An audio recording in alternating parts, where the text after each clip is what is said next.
I'm gonna record.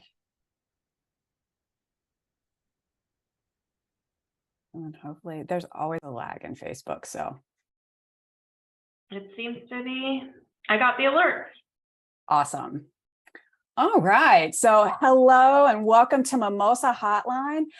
So today, Ashley's not here. She is doing a brand conference in Chicago today. So I asked my good friend Claire to come and co-host with me today. And I'm so excited to have you here, Claire.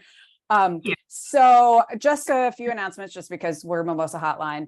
So we'll be putting the recording up. We're live right now on Facebook. I'm monitoring the comments if anybody's got anything. There's always a delay on these things because it's tech and that's how it is. So if anybody has any questions, they certainly can drop them in the comments. We are here to do that. And we're just going to jump into it. So Claire, I want to give you a quick introduction. So Claire and I used to work together. Like it feels like a lifetime ago.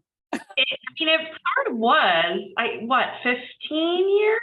Yeah, probably. Yeah, I know. Like that's hard to believe. Of course. So I had a birthday yesterday. And so now we're like, okay, I had a birthday and now we're talking about 15 years ago. And I'm like, oh. Sort of rude. But I did want to say happy belated birthday. Oh, thank you. Thank you. So what I want to know from you though is like, what's been going on in the last 15 years? What have you been up to? Yeah. Okay. So 15 years in 2 minutes. We have an hour. So to be honest, we have an hour. So let's see. Probably the most interesting shift that I made after you and I worked together was when I moved to Chicago in 2011 to work at Lighten Brands, which is a cake decorating product manufacturer. And at the time, they also owned a number of other craft brands. And that shift was my first in-house market research role. So to give the viewers some background, when Ronnie and I worked together, it was at a boutique market research firm, and I had always been on the agency side. So shifting to an internal role was really interesting, and it was a category I am passionate about, cake decorating, and that's something I love to do in all my free time. I had a lot more back then. But what was great about that role is because my background is on the smaller agency side, I am a sort of soup to nuts researcher.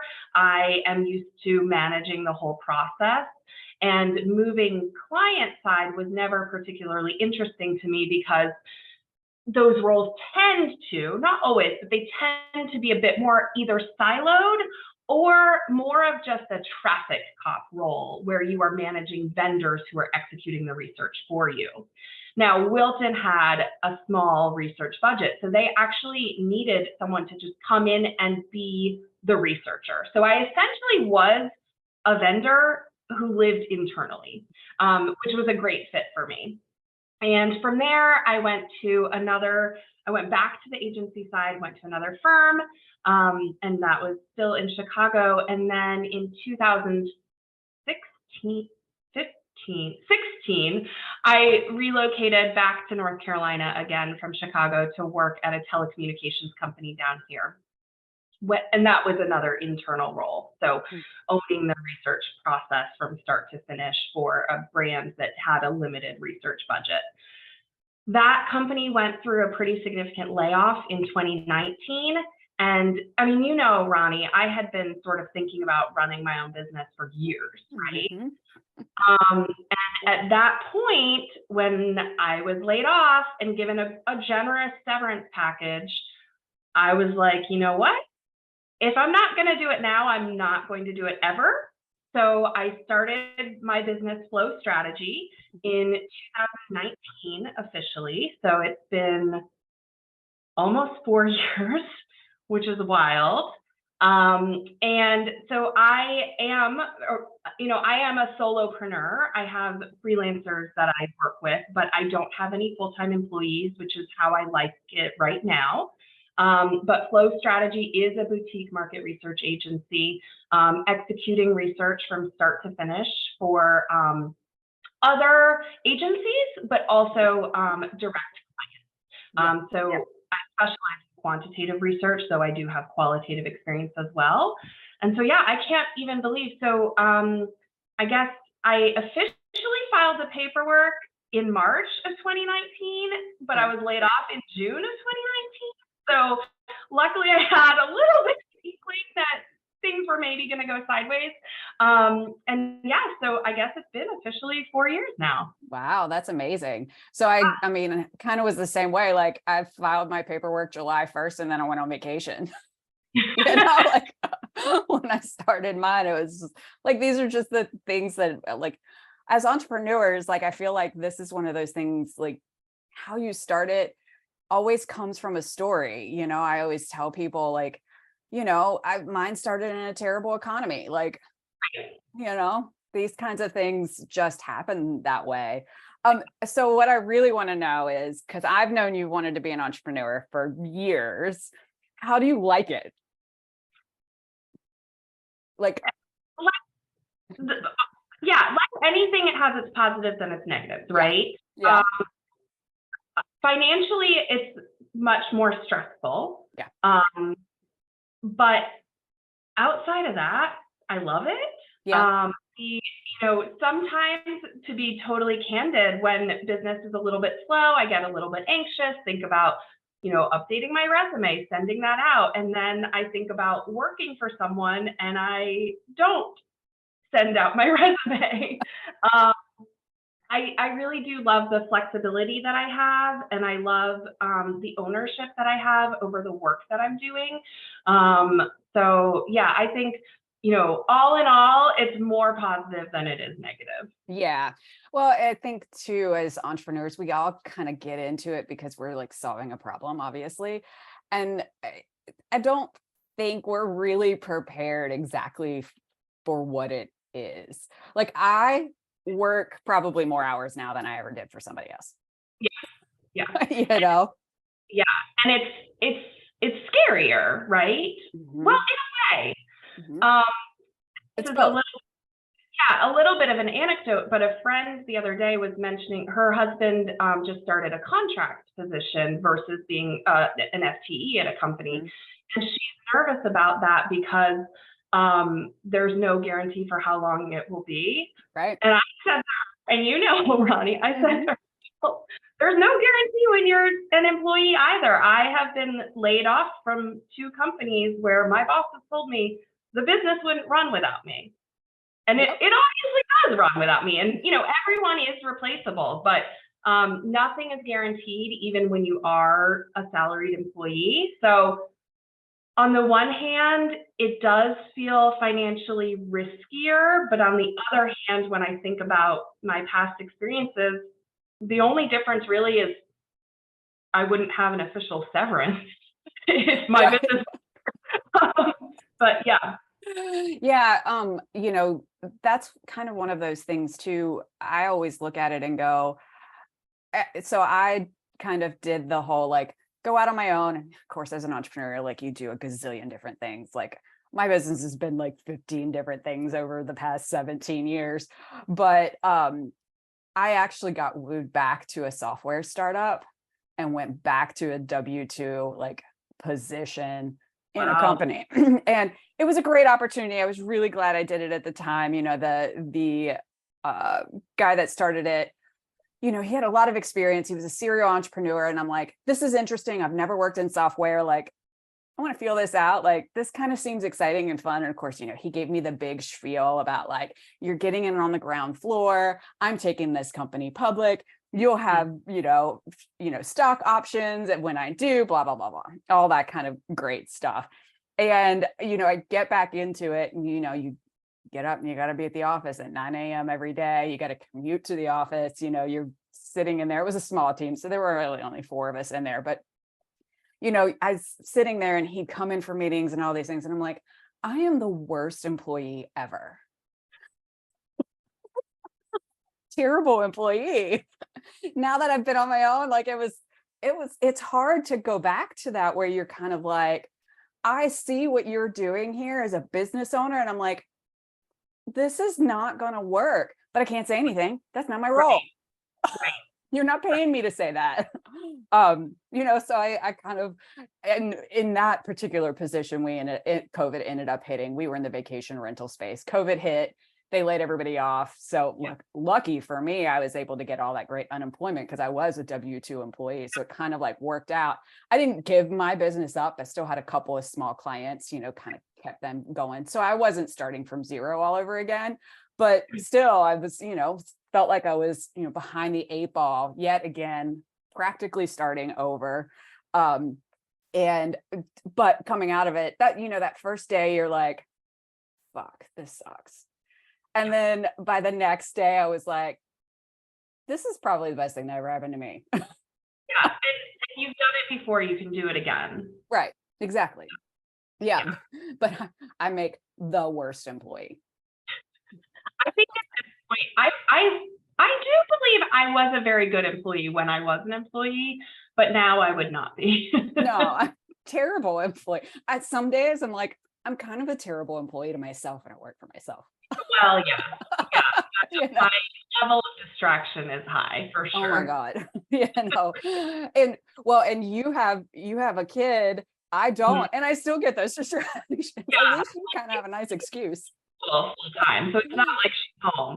But during still, she was home for 14 months when I was still running the business full time, and that was full time.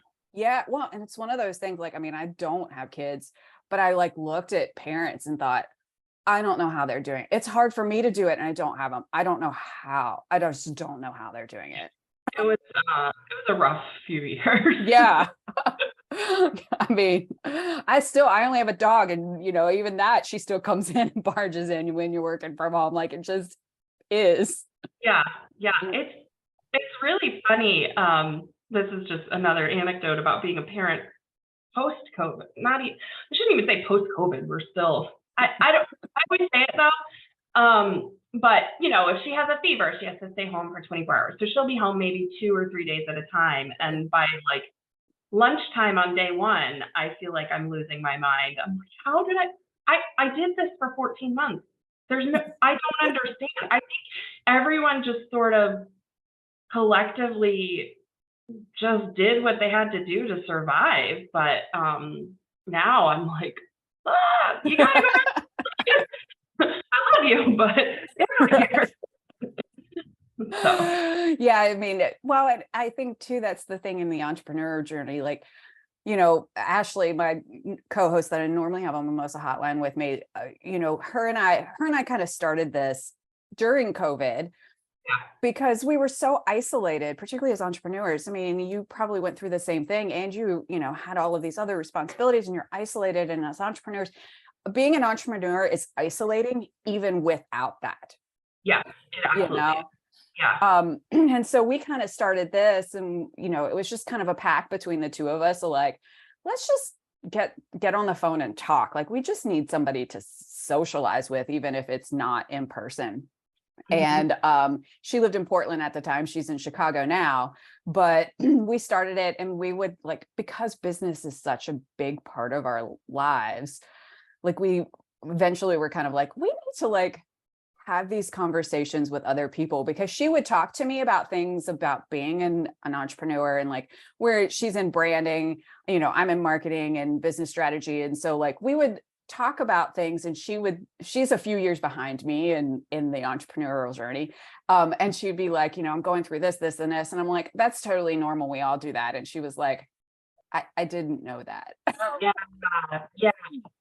Because we don't talk about that. Right. And that's kind of how this started.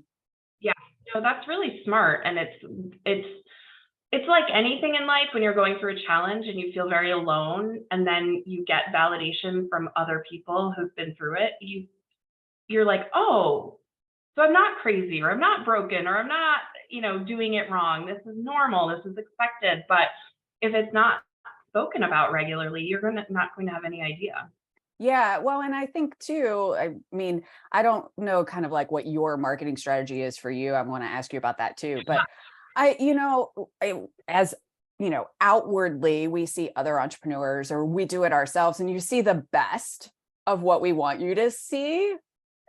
Of course. So you don't get that sense from other entrepreneurs what is going on behind the scenes and what struggles they do have, because they're letting you see what they want you to see. And that's the point of marketing. That's what we all do. It's social media is that way. Even without being an entrepreneur in business, social media is that way.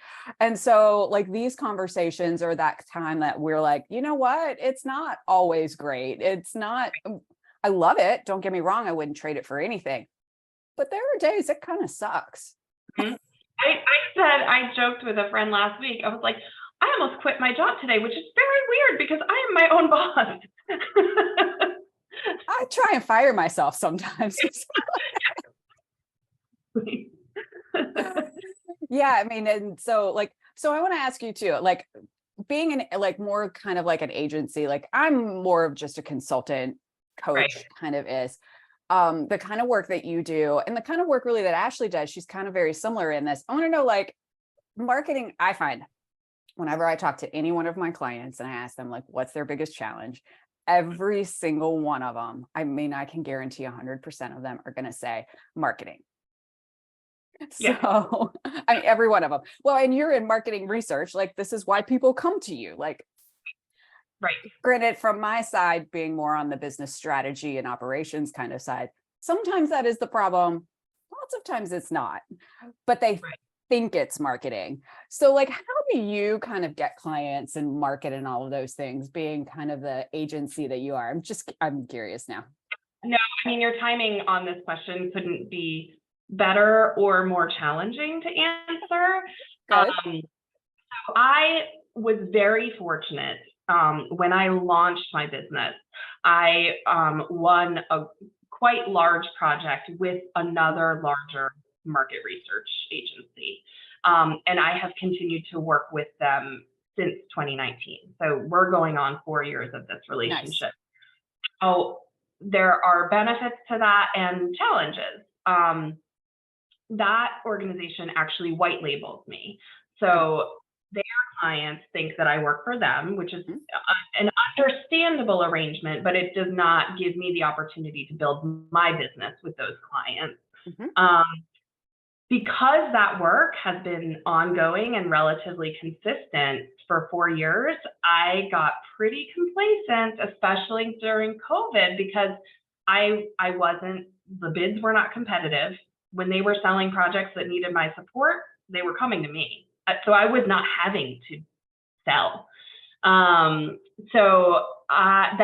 This is my big struggle right now, actually, is I would like to diversify. And, they're not my only client. Of course, I have other clients as well. But all of that has come through connections. I have not sold a single project or built a relationship with a single client through any outreach, through any cold marketing. And that is, I'm so lucky, but also I need to start doing that. And that is not where I like spending my time. It's not where I'm comfortable spending my time. So yeah, the timing of the question is coincidental because actually, been sort of beating myself up over the last couple of weeks. I need to come up with a business plan. I need to come up with a content strategy. I need to start developing content and putting it out in the world. And a friend of mine the other day walked by as I was cleaning out my garage, and she was like, "Oh, so how's that business plan going?" Ignoring because I don't like it.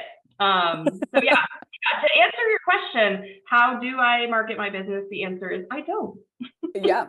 And well, I will tell you this, okay, just to kind of make you feel a little more normal. I am very similar. Like I came into it with one big client that we worked with, where we worked for W5, and I still work with them today. Like it's been 17 years, right? So a little complacent in that regard too. So I get that piece of it. And you're right, like kind of at some point you have to diversify, right? Nothing's guaranteed, kind of like being in a job. I tell people all the time, when I'm kind of like you, I'm like, oh, maybe I'll just fill out my resume and go get a job. It'd just be easier, And I'm like, the only thing guaranteed is the job I make for myself. like I've been like I've been laid off too. Like that's not guaranteed. But in the 15 years that I've been doing it, while yes, I create content and yes, I do marketing, I can't, like, not a single one of those clients came from that. It's all relationship based, referral based kinds of services. When you're in the service based business like that, it's just, you can do it. This is what I tell my clients, particularly when they're kind of in a position like you are, where it's, you get on, say, like Instagram, and you see all of these people that are like, oh my God, I made $1 million on Instagram. And 100% they did. They're not wrong. They're just leaving out a piece of it, I feel like, or they're giving you, like, they're the outlier. I mean, you're in research, you know how this works. Like, they're the outlier. And so they've got the squeaky wheel on the platform. And that's why you're like, and they're so good at the sales of it. It's like shiny object. And you're like, yes, that is me. I need that. And so then you fall down in the rabbit hole of like their program and what they're doing. And I really tell a lot of my clients that, particularly with like social media content, I'm not telling you not to do it, because you should. I'm telling you not to make it your main marketing, because what happens is it's really about relationships. And this is something we say on the show all the time. It's about connections, conversations, conversions. So you make a connection, you start a conversation, and then you convert. But when people do kind of come into your world, they will go to your social media to research you. Like so I tend to approach like social media and outwardly marketing more as a like, okay, I'm keeping up with being a thought leader, that when people do come to me, they see that I'm active and I have content there that is relevant to them. But I don't generally, particularly for service people like you and I don't generally say social media is the thing that's drawing them in. Yeah. I mean, it's mid-funnel at best. It's definitely not top funnel. Yeah. No one is out on Instagram shopping for a market research vendor. No. Like, it's not happening. So I don't even have a business Instagram, and maybe I should, but I have so many other things to worry about right now that is not a priority for me. Yeah, I find for me, it is a good channel for me only because I have positioned myself as a personality in my business. Right. So like a lot of it for me is a lot more personal branding than like agency kinds of branding. And that's just the way I position my business and what I do for clients. But for somebody like you, I would walk in and go like, the only thing you need to work on is SEO on your website and then Google ads. Yep. Maybe LinkedIn, But the SEO I definitely need to be working on. I've not run any Google ads. That's a good. They've gotten a lot easier than they used to be. It used to be like you get into Google ads, you could always set them up, but their platform is kind of clunky. Google does this. They're like, they can be very clunky, and then they add on extra stuff, and then it gets even clunkier. But in the past couple of years, they kind of streamlined their process of like, when you get on, it's kind of very wizard based now, that it's much easier to set up an ad as long as you know the keywords that you're really wanting to target. And for the money, I mean, it's the best bang for your buck. And the reason I tell people that, and I tell a lot of my clients this, because I work with mostly small businesses. So like competing in a larger market is very hard. But I get everybody, they're like, I want to do Facebook ads. Like Facebook ads are the thing. And Facebook ads are amazing. Don't get me wrong. They have their place. But you have to remember, Facebook ads are interruption marketing. You have to interrupt what somebody is doing in their scroll. So you really have to capture their attention. Whereas on Google, they're coming to solve a problem. So it's a better lead. Hence why it's, better money spent if you're spending money on, digital marketing in that way. But I've even had the most success just with organic SEO and blog posting. Yeah, that's I've been working on the same blog post for like a week now. I just need to post it. Let me tell you, when it comes to like content creation like that, I have a client a few weeks ago. I was doing an email for like nice long like email marketing to their list kind of thing. I freaking spent 6 hours on that email and I'm like, this should not take me this long. It's easy to like overthink it, and then you have to take a step back and be like, okay, the people reading this are not going to be as nitpicky as I am being right now. So just and everyone says this, but it really, I need to remind myself of it all the time, is don't let perfection be the enemy of good, because you know me, I tend to do that. I do know you so know that.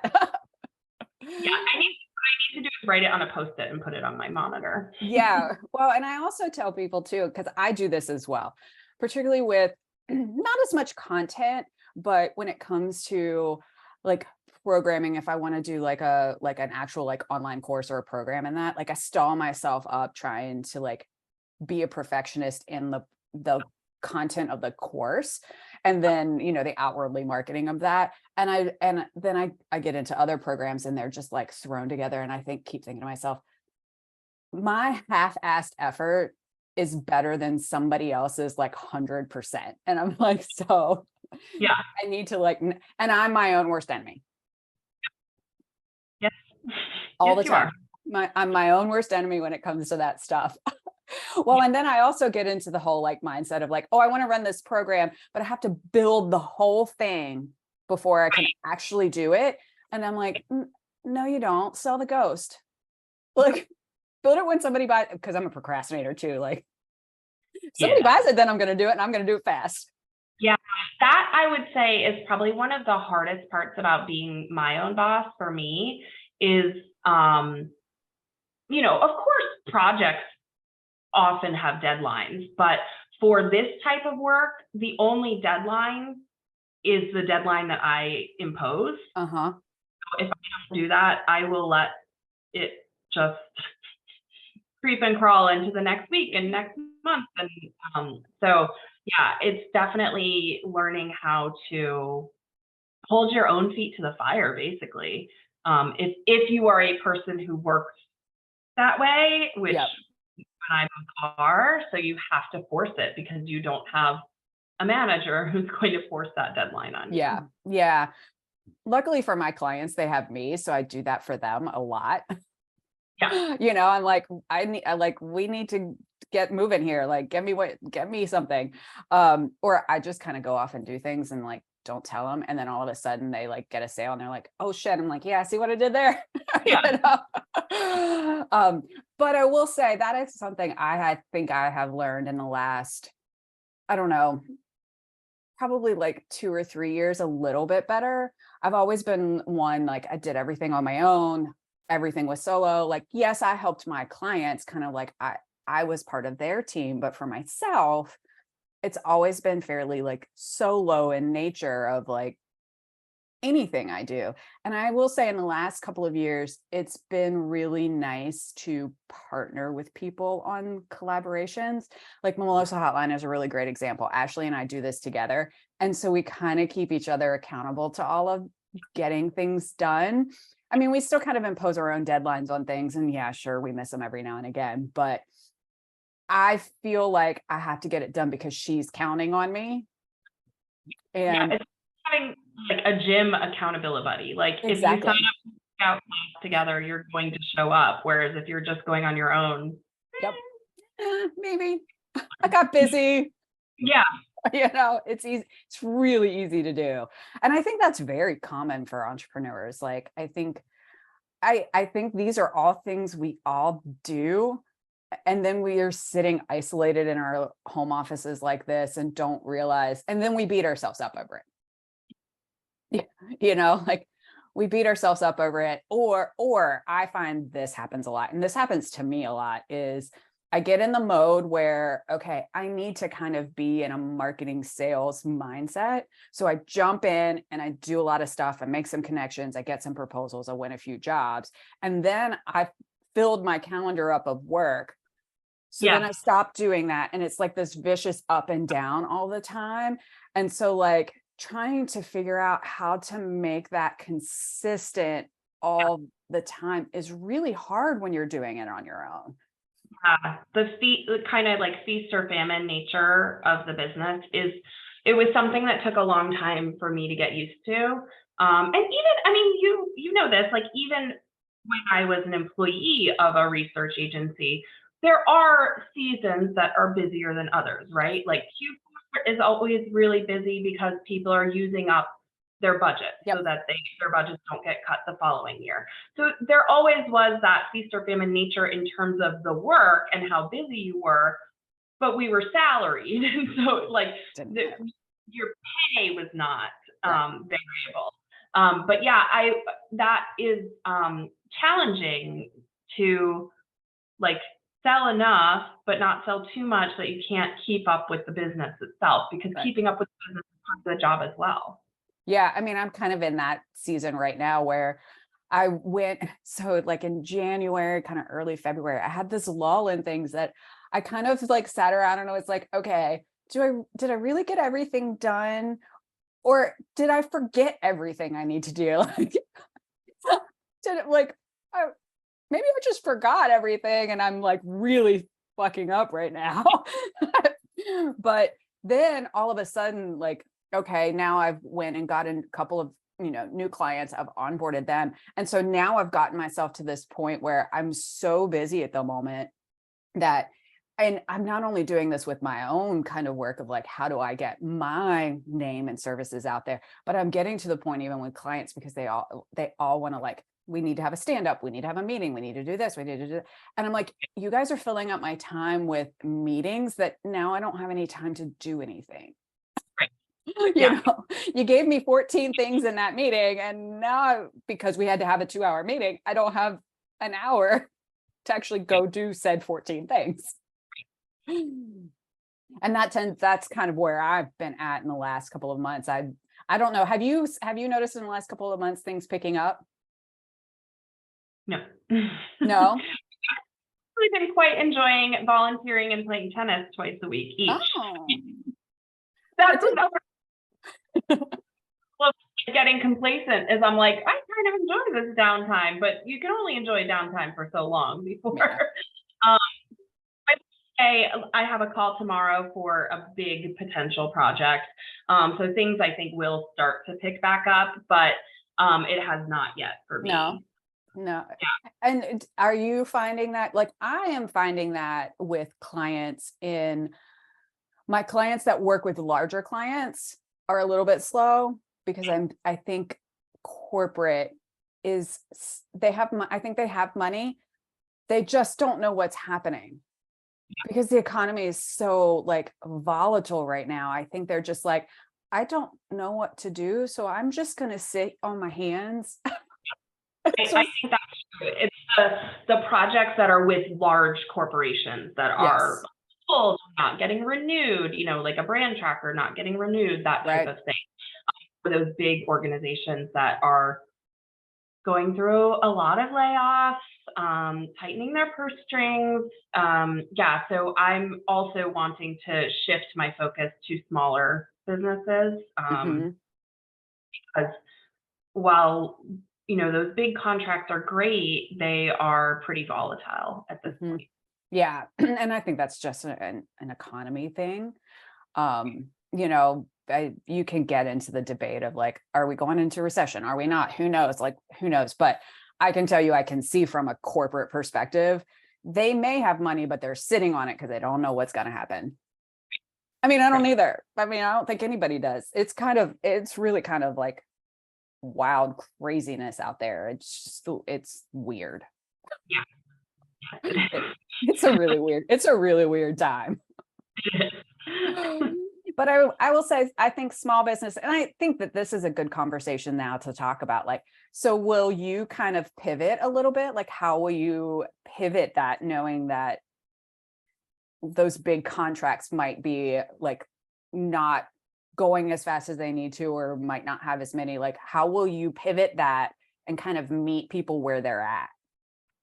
I think I definitely want to focus on smaller companies, but also, and this is not my favorite because it actually creates more work for me, but focusing on smaller projects So it's really nice when you can get 3 really meaty projects that make up the bulk of your revenue. And it's not that they aren't hard work, but it's more focused because you're not having to divert your attention across 8 projects at a time. You're thinking about 2 or 3 projects at a time. So I will become more willing to sell and contract on those smaller projects and more of them. And that will just require me to be a little bit more nimble. And I think that's really what my focus is going to be on, is selling those, because I'm not getting the big, high 5-figure, low 6-figure projects that sometimes would have happened in the past. Yeah. Where are you going to find those people? I don't know. Man, I ask the hard questions, don't I?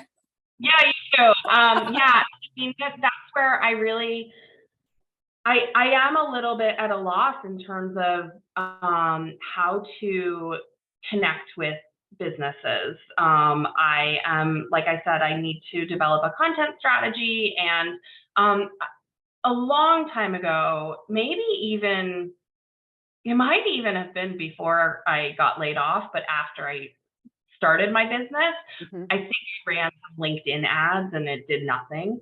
But I want to explore that. Like, how do I get in front of people? And how do I differentiate myself from the 50 bazillion other market research firms out there? When I get in front of a client and they have come to me with an RFP and it is a competitive bid, I am generally successful. I can meet with clients, sell the project, and convince them that I'm the right person for the job. But I need to get in that room. It's getting from you don't know me to getting in the room where I struggle the most, candidly. Because especially as research has gotten more democratized, I think that's great for certain types of projects and certain types of objectives. But if you are making significant business decisions based on consumer research, you need an expert tech. I very firmly, if I didn't believe this, I wouldn't be in the business, but I believe you need an expert to be executing that for you. Qualtrics is a platform that a lot of businesses use. It's fine. The sample and the sample plans and the data it's not questionable. It's not bad data. But if you don't know what you're doing to ensure that you have a representative sample, or you don't get the representative sample, so you need to weight the data, all of those elements, Qualtrics as a platform is not helping people with. They're just providing a survey platform, and some people use Qualtrics for samples, some people go to other panel vendors.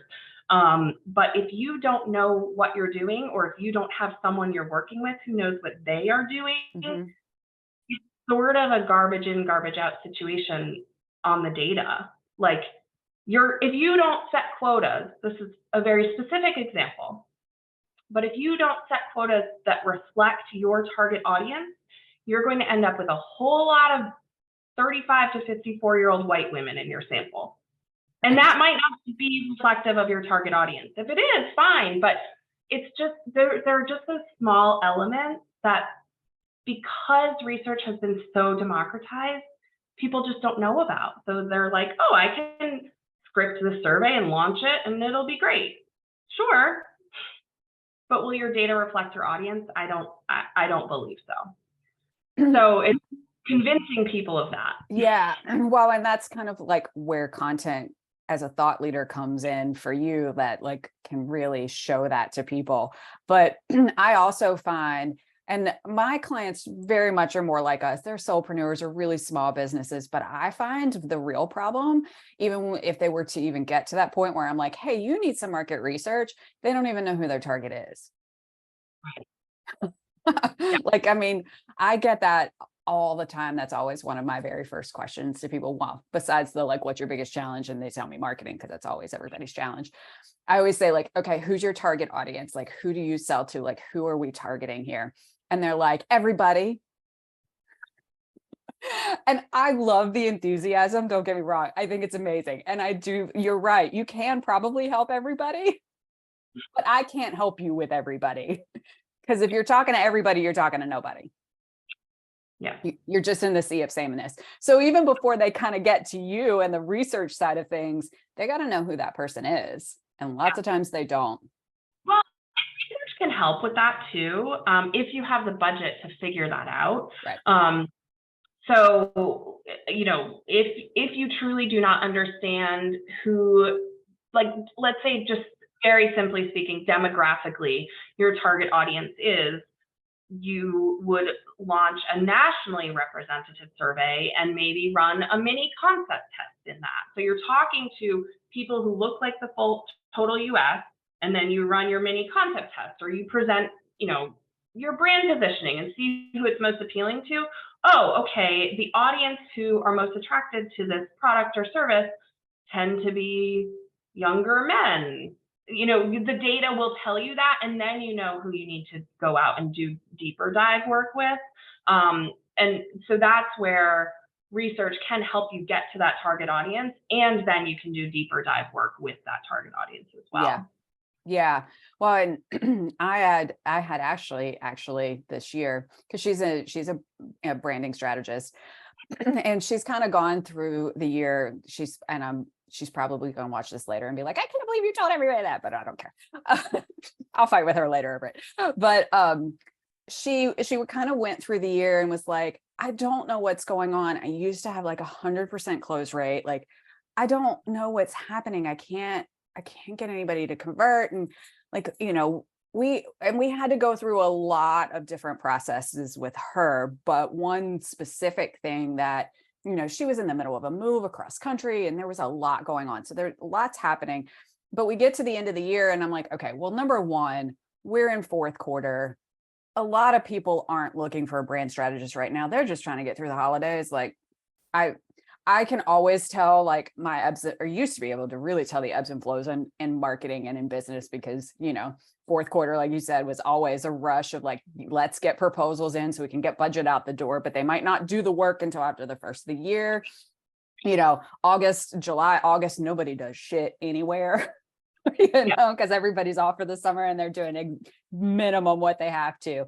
And so I had her at the end of the year. I was like, I want you to go through everybody you're meeting in Chicago, all of your old contacts, and I want you to send emails to every single one of them, just saying, hey, I've moved. I just want to connect. And like, let's set up a Zoom tea and talk for 30 minutes and just reconnect and make a connection. And this might work well for you too. And that's your whole concentration. Now, granted, it was energetically exhausting because you're on Zooms all day and you're talking to a bunch of people. And for me, that's exhausting being an introvert. So like when I have to talk to a lot of people all day, like by the end of the day, I'm mentally just like drained. But I made her do it for like, it was probably like 60 days. And she ended up having like 40 calls. Wow. And by the time we were done, and I didn't really tell her. I mean, I told her, I was like, I want you to just ask them, like, what are they looking for? Because our purpose then after the fact is going to be, let's create things and meet them where they're at, right? Like you can create a whole service that you think is amazing, and it is amazing. And what you're charging for it is what you are worth. But are you really meeting people, your audience of who you are already connected with, where they're at? Like, there's a disconnect here, obviously. And so she got through like the first 20 and was like, you were right. Like I needed the marketing research of it to figure out one, who it is and who they are and what they're looking for. And we ended up creating 2 new services for her of kind of meeting people where they're at, because that's what they needed. And that's, then your sales easy. Because you know exactly what they want. And you can then also speak their language. Because that's the other thing I find, particularly with business people all the time. I'm really bad about this. I speak my language of business and marketing, And, I'll say things like a CTA and people will go like, when you take the train downtown, like, yeah, everybody's acronyms are all different, and so like I'm like, so you really have to like figure out how do people say that. And that was what worked really well for her is, one, we created new services, and two, we found the language that we needed to use for who she was already with. Now with that, we're also trying to pivot her a little bit. Like most of her audience are very small business, like you and I, like solopreneurs or one or two team people. So we kind of created some products, and services to meet them where they're at, which is a good revenue generator while we're working on a new target of getting in with, larger agencies to get an RFP and do the same service, but in a bigger contract. But we need money to make that happen. So, it's kind of like we had to really sit down and make that strategy of, okay, here are these smaller things that we can do for people, generate some revenue, while this one over here that's going to take a longer time to like build can be building. And then we're not in this flux all the time of up and down trying to figure things out. And so we've gotten to just kind of like last month launching a few things, and all of a sudden they like start converting, and I'm like, see, we just need a little market research and some strategy behind it, and look at us go, So it's been really exciting in that regard. But, in the kind of business we're in this particularly service-based business, like we do, connections and conversations, like you said. You just got to get your face out there in front of people. Network. I know I hate to do it, but it's not working. Now that my daughter is older, like maybe going to a few conferences is a little bit more reasonable. And certainly over the last 3 years, that was not going to be an option. But I think that certainly start to become more practical, and something I'm willing to invest time and money in, because it's true. Once I'm in front of people, I think I do well. It's just getting in front of people who've never heard, the name of strategy. Like, they just need to know about me, and I want to be, top of mind when they are sending out RFPs. So. Yeah. Well, and I was going to mention that even to you for like conferences, because I think that's always, conferences are a great way. One, you go and you get good content if you need it, but they're a really great way to have a large group of people to be networking with. But I always get people that are like, yeah, I'm going to go to conferences, but they go to conferences of their industry, of like what they do. And I'm like, that's great. I mean, it's amazing. Like, you need to have that education and you do need those connections. But pick a few industries that are not your own, so that you're the only person at that conference that does what you do. Like, who do you want to work with? Well, I'll make some really weird example, but you want to work with farmers. Well, you go to a farmers conference, not a marketing research conference, because that's where your clients would be. So that kind of networking is nice and like concise and dense and right where you need to be. I don't know if you've done this, but this is my early career as an entrepreneur, of going to like networking events, like local networking events. And have you been through this? I haven't, and I don't want to, but I know I need to. I'll just give you a warning. It'll be a lot of like financial advisors, insurance agents, Mary Kay reps, like that is just can't help. I love you. There's a need for what you do, but it can't really help you. And you're in an area though, up in Raleigh, Durham, like even if you pick the right networking events, you'll hit the right people, but you got to find the right ones. Like those just everybody's networking kind of things are not the right spot. It's a lot of time and energy for very little reward. Yeah. And I used to, when I would go out to all of these networking events, it was always funny. I always find that when you go to them, like when people talk to you, they really don't want to like talk about you. They want to talk about themselves. I mean, we all want to talk about ourselves. And I used to like, I would let somebody just like ramble on, like, and keep going and tell me all about it. And okay, yep, okay, great. And then I would look at him and go, do you like kumquats? And it just like totally like knocked them out of like their thought process of like selling me on something. And every single time I was the person they remembered out of that networking event. Because it was just so out of the blue and like this weird word to like hit them with. And then I always got an email or a phone call or something, regardless if we could help or not. But I was the one that they normally remembered because I asked something super off the wall weird. I like it.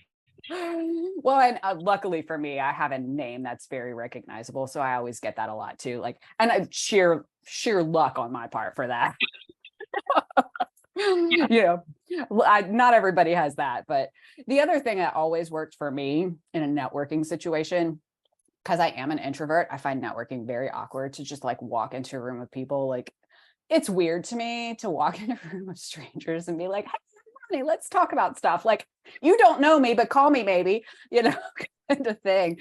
I always ended up like then volunteering. If it was a group I really wanted to be in and those people really were kind of my target, I always ended up volunteering to like do something with the group, like be on the board or do something, because that was really kind of how I was able to really meet people and get in with people, as opposed to just showing up and like trying to talk with people, because that's not my strong suit. Some people it is, it's not mine.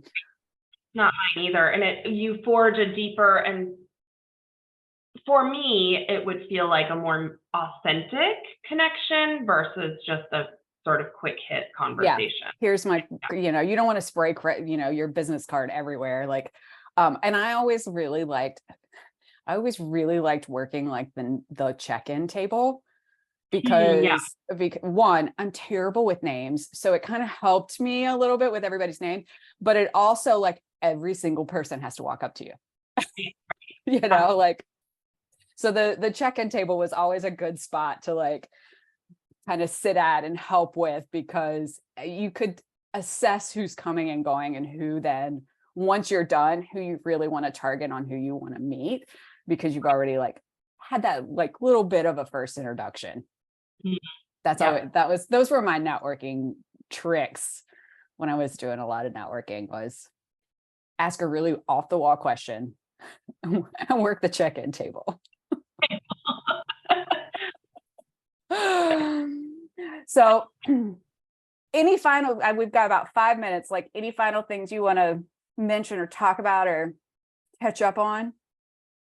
I mean, I told you what I've been doing the last 15 years. Give me a quick, I guess everyone probably watching knows your story, but maybe not. Yeah. Sometimes they do, sometimes they don't.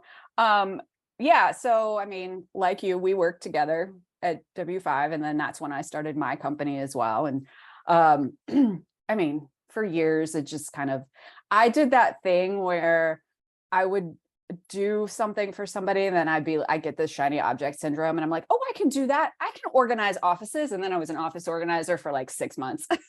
Never worked, because that's not what I was supposed to do. And so I kind of did that, you know. I mean, I just have been working for the past 15 years on my own. I've gotten, so I went back to a software company in 2017. I learned a lot there. And the thing that I really loved about that was it was software, which was really interesting, you know, and like the whole development, like the owner was like, I'm doing this vacation rental software for management of vacation rentals, blah, blah, blah.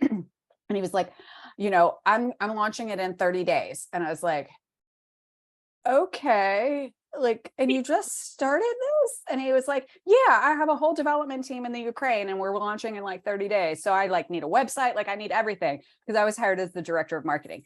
And I was like, okay. I'm like, all right, I'm up for the challenge. Like, let's try it. So of course I get in there and like, he has no software. And the thing you learn about like software is to really have a good, robust kind of software. It like we were 3 years in development before we like even got to beta. And he kept trying to push it, and it just didn't work. Hence why then when COVID came around, like they just closed shop because they had no software. We'd been in beta for 3 years, and he had this business model where it was a free software. So if you manage vacation rentals, you could use the software for free, and it connected to a bunch of different platforms like Airbnb and VRBO. So you had all these marketing channels, and they all connected into this one platform that then you can manage reservations from. Great concept, free software. His idea was that he was going to monetize it by making everybody run their credit cards through the system, and we got a cut of credit card fees. Oh. It was built to fail for sure. And so, I kept looking and going, like, this is a volume game. Like, we're starting from zero, and we're going to have like 1 million transactions to make $1 million. Like, we're getting a penny. Like, this is not a good business model. So right before the pandemic, I kind of made this presentation of like, this business model isn't going to work. This is not my job. I'm the director of marketing here. Like, it is not my job to like create you a new business strategy, but it's not going to work. We need to do a freemium kind of software where we have a free version and then you pay for added features like most softwares do now. And it took him about a month, and he was like, yeah, you're right. Let's pivot and shift directions. Great. And then the pandemic hit 2 months later. So, I mean, we probably could have made it happen. Who knows? It probably would have ended up in the same spot. But it was so interesting because we had an investor, which was amazing. And I, as a marketing director, so all of my clients, I've always had these like tiny budgets where people are like, one, what can I do for free? Or two, like, I've got $100. What can I do? And I'm like, okay, like, one of those. I had a $7,500 a month advertising budget. I've never had a client with that much budget. So I got to really experiment with a lot of stuff like Google ads and LinkedIn ads and Facebook ads. Like, I got to do a lot of things with that budget and learned a lot about those platforms and kind of how they work and what works, what doesn't work. So then when it kind of like, and so I had that budget for a free software.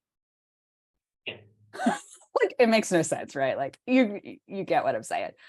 And so we were set up to fail. But so then I was able to take that kind of knowledge, and then once I was back on my own, like really start to translate it for people on like, okay, I have experimented with this thing, and you might not have that budget, but I at least now know strategy wise, like what you can do, which was really helpful. And so I have a handful of like small private clients that I work with every month. Like, I run campaigns or business strategy or whatever it is. 3 of them being fairly large and 2 that are like fairly small that are, I just kind of like, I enjoy them. So I kind of like keep up with them, which is kind of, I'm at max capacity for like that retainer kind of client. And so now I really just kind of do intensives with my clients, and people love that because we can like sit down, we'll schedule like 90 minutes. I kind of sit and listen. Okay, what's happening? Where are you at? What are you doing? What's the strategy? What is your goals, your vision? Like, what is all of this stuff? And then I just have this ability to very quickly go, okay, these are the 3 things you need to do, and so we'll do that in 90 minutes, and then we'll schedule another. So it's like 3 90-minute calls over like a week to 2 weeks to really kind of hone in on business strategy and marketing strategy and kind of like create that action plan to kind of set them off on their course. And then I just become more of an advisor of like, hey, can you, check in, make sure things are going right. We're kind of all on the right path. And I lots of times get them multiple intensives. Like, I've done like business strategy intensive, and then I've done a marketing intensive, and then I've done a website intensive, so it kind of like becomes then very topic based. And I really enjoy doing those because for me, it's like a get in and get done. And like, move them on their way. And then like once a quarter, every 6 months, kind of check in, like, do we need to revisit anything, and kind of go from there. So that's mainly what I've been doing. A lot more strategy work than like actually done for you services. Like I've transitioned out of the done for you stuff. And I really kind of tell people, like, I've been doing this for 15 years. I have a lot of education. Like you'll want to spend your budget on me for the strategy, because I'm not cheap. And then like once you go to implementation, like you don't want to pay me my $250 rate an hour to write social media posts. I mean, you can, but as your advisor, I'm going to say that's kind of like, no, it's a waste of your money. Let's go hire a college student to do it for $25 an hour. So, but they need the strategy. So like spend your money on me for strategy, and then we'll find somebody to help you implement that. That's, at a better rate, at a better cost, and can follow that plan. So I've been doing mostly that in the last, I'd say, year or so. And I really enjoy that. I really like the strategy part, because after a while, like, writing social media posts for people it's just, I mean, you're kind of sitting on the same blog post for a week, Well, and that's something I've observed. Sorry, we're over time, but that's all right. We do this all the time. It's totally fine. Part of journey, and correct me if I'm wrong, but based on my observation over the past, 15 years or so, is I feel like you've gotten really laser focused on what you want to be doing and what you don't want to be doing. Either don't want to, or need to, or whatever it is. Yeah. And this is what's in my wheelhouse, and this is what's not. And I think I'm still struggling with that. I'm still doing everything. Yeah. And part of that is one of my differentiators. I use the term chain of custody, because I have seen what happens when your vendor writes the questionnaire, then they send it to a different team for scripting, and then they hand it off to a different team for field management. Like, I have seen everything fall through the cracks when that happens. So part of that is intentional, but then other stuff like coding open-ended data. I don't need to be coding open-ended data. That is not an area where there will be a big, dropped ball. And so I'm still sort of on that path of trying to figure out, where do I either outsource or where do I turn down work, frankly. Yeah. I wanted to just say that I've admired that, watching your journey, getting really laser focused on what it is you want to be doing. Yeah. And really you're most skilled at. Yeah. Well, and I will say this, like, that takes time.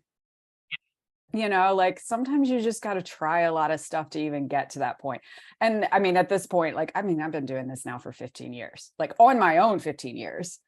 So like just sometimes just takes time. And I hate it when people will tell you that, like, oh, it's, as you get older, like you learn those things as you get old. Like, I hate it when people say that, but to be honest, like it is really kind of true. Like sometimes you just need the experience to even get to that point.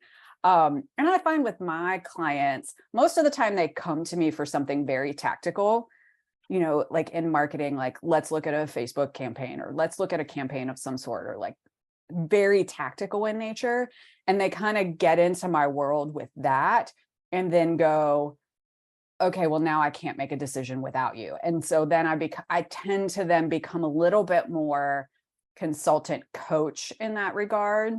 And so I do find, and probably only within the last like 2 to 3 years, more coaching kind of work, where I'm not doing it for you, but like in my intensives, this is kind of what it ends up. There are many times I sit in an intensive and somebody will, like, I ask questions and like they keep talking, and they talk themselves into the answer they need. I didn't even, and then they look at me and they're like, oh my God, you're brilliant. Thanks so much. And I'm like, thanks. Yeah. But they needed a sounding board. They needed someone to ask the right questions, I think, is really the most important thing. Yeah. And someone to challenge their assumptions is, I bet, a lot of what happens too. Yeah. And I think a lot of what happens too, I don't know if you experience this, but sometimes with what I do, it's that they just need somebody to listen. and like get it, right? Like it's one thing, you probably go through this. It's one thing to like talk to my friends or my family that are not an entrepreneur in nature, and they listen, but you can see it in their eyes. They glaze over. They're not interested. Like they don't get it. They don't understand why you even took this risk of what you did. Like it glazes over. And we spend, particularly in the sales kind of piece of things, we spend so much time like talking about stuff and out networking. Nobody really wants to listen to what you do. Like they just want to talk about themselves. That when they get to me, that I have a skill of listening well enough that all I have to really do is listen, and I can get it. I can get what their vision is. And sometimes that's all they need, is just somebody to listen and witness it and go, you're not crazy. Yeah. And, or even replay it back to them in a slightly different wording. And then I find that a lot. I do a lot of replaying back. What I heard you say was X, Y, and Z. Is that correct? And they're like, yeah, that's right. Yeah.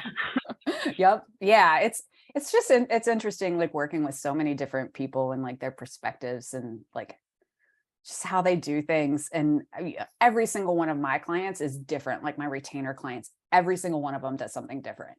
So I will say, like, my brain throughout the day, like, jumps all over the place. Like if you lived in my brain, you would be like, holy shit, what the hell is going on here? And that's just kind of how I set it up, because all my clients do something different, which I love. I love that variety, but it is mentally exhausting sometimes. And like I said, in the last few years, it's a lot more coaching than anything else. It's just like sitting and being able to listen to people. Like you just need to be seen. And that's kind of what I do for my clients a lot of times and that's kind of like, even with Mimosa Hotline, that's kind of one of our focuses here, is like just to be able to see people. Like we kind of market this as like a very safe space for entrepreneurs to really, like, one, if we need to vent about clients, sometimes we do that. Like clients are difficult. Don't get me wrong. Like it happens. Like, people are difficult to work with. I say, go ahead. I was going to say, my panel partners would say that I am difficult because I have very high expectations. Well, yeah, I mean, and same for even us, but it's that space where like we want it to be safe. We want to be able to say things that you're probably not saying out, to projecting out to the world. And, sometimes, we need to vent about stuff. Sometimes we need to talk about like what it's really like being an entrepreneur with a 4-year-old running around, or, the dog all of a sudden just had an accident on the floor and you're like, I'm in the middle of a Zoom, like we don't talk about those things, and we need to have that safe space to be able to do that. And that's kind of, what we're trying to even create with this show of like, let's talk about these things. Like, it's not all unicorns and rainbows. It is not. It is not. It is not. But I am so happy we were able to do this. Way too long. So thank you for allowing me to come on. No, I'm so glad you were able to do this with me. And I don't make it up there much anymore. It's been about like once a year at Christmas, which is also the worst time. And I get up there at Christmas time and I've got like 2 days, and I'm trying to like see 100 people and still work on what I need to work for. And I'm like, I need to be better about coming up maybe twice a year so that I can kind of see more people while I'm up there. Because with COVID, it's just been hard to do that. And luckily I've been able to like make my work, everything's so remote anymore. Like I don't need to be there. So when I do come up for work stuff, it's really just more because I'm coming to visit everybody and I'm going to do work. I just could have done it at home. But one of these times when I get up there, we're going to get together. Thank you. It was so good talking to you. It's so good to see you too. And let's not go so long, please. I don't even know how many years since we last. I mean, it's probably been since you were in Chicago. I mean, we keep up just like social media and stuff like that, like most people, but like to sit and actually talk, probably since you've been in Chicago. A long time. I know, but I will say still some of the best cake I've ever had. Oh, thank you. And they're beautiful too. Thank you. I have not, that is obviously not something I've kept up with. But actually, my friend asked me to teach her daughter how to do piping, and I said, sure, but I need to practice first because I'm not coming. It's easy to fall out of some of those habits, you know, when do you still love to do it though? Yes, I do. And when you have time. Birthday parties and birthday cakes are always a little bit over the top. So I do, you know, for special occasions, but it's not something, and especially too, not going into an office. I'm not going to make 2 dozen cupcakes around here. So luckily we've made some really good neighborhood friends, so they may start benefiting from those. Oh, treats. good. Yeah. Yeah. I know what you mean. Like when you work from home and you're like, candy sitting there, like, no, I don't need that. I don't have a place to bring things Yeah, into. exactly. Wow. I'm excited that hopefully you'll get back into a little bit more and have some good treats. So, but it was so great to see you. Bye. And thank you. thank you. Bye. Bye.